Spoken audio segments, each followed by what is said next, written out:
I got a job in radio. I had had a job, a sort of a job in radio at KUOM, the old University of Minnesota AM station, and before that I had done the news on WMMR, which was the student closed circuit station at the University of Minnesota. I did a noontime newscast. I worked hard on it. I edited it from the AP Newswire and sat in a little studio with green acoustic tile and a green felt-covered table, and I read the news every day, Monday through Saturday, at 12 noon, just like Cedric Adams did on WCCO.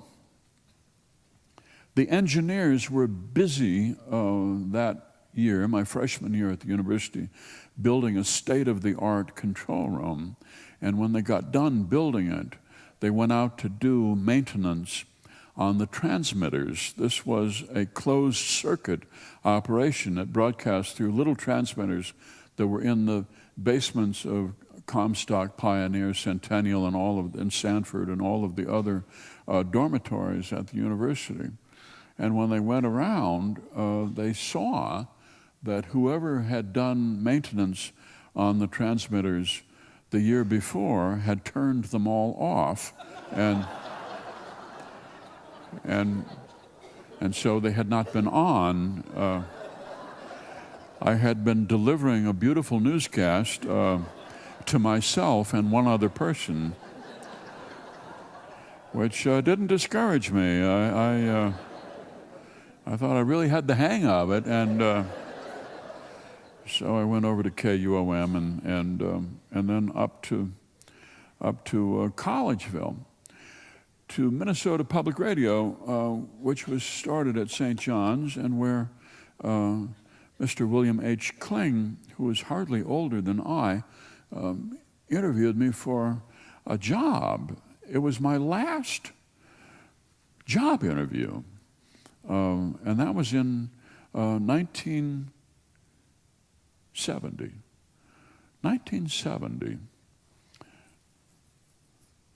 69. Let's get these things right. There was no audition. He didn't ask for references. He just wanted to make sure in his own mind that I would get up at 4 o'clock in the morning and I would drive to the studios and turn on the transmitter and do the early morning shift, which started at 5 a.m. and ran until noon. I would do 7 hours on the air playing classical music and doing the news. That's all.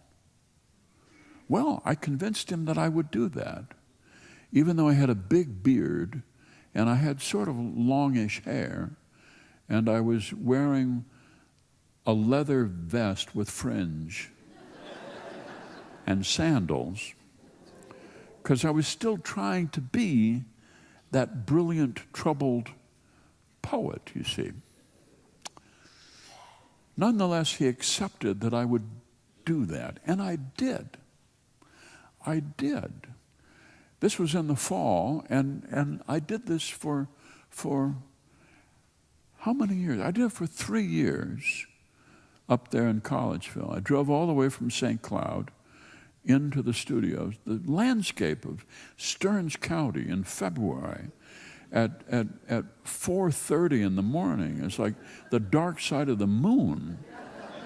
And I got in there and I turned on the transmitter and I took the transmitter readings and I put the Star Spangled Banner on the big vinyl disc and I did a show and realized at 5 o'clock in the morning that a dark, tragic sensibility is not a useful thing.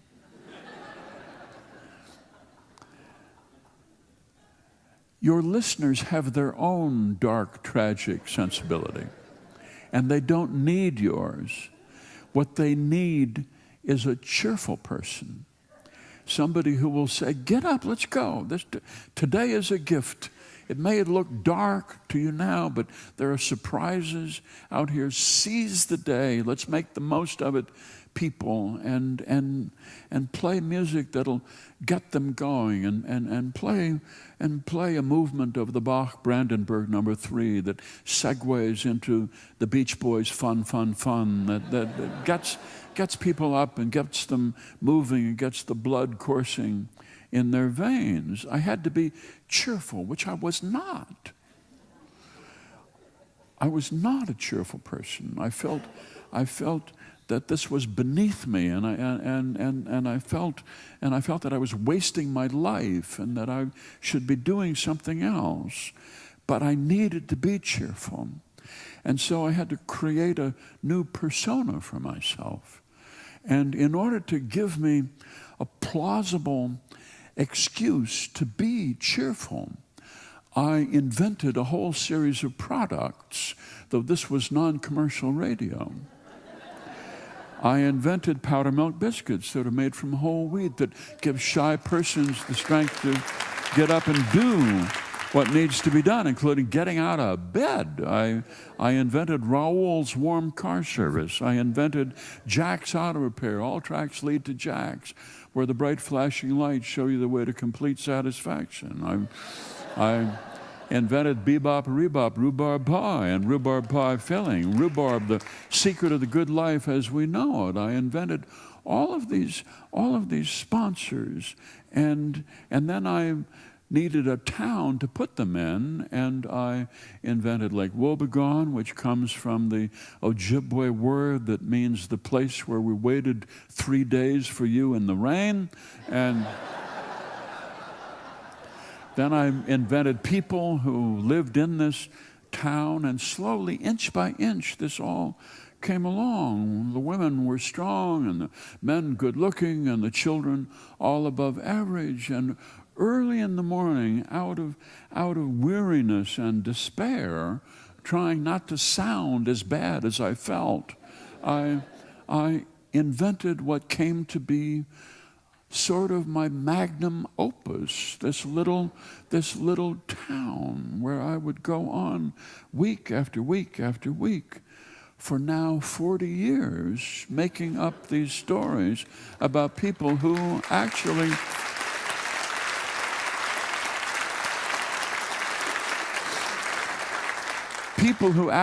are my parents and who are my parents' siblings, and some people I grew up among in Anoka, Minnesota, and some people I met later, but mostly my parents' generation. I have been creating through Lake Wobegon the world of my parents, which was a world of cheerful people.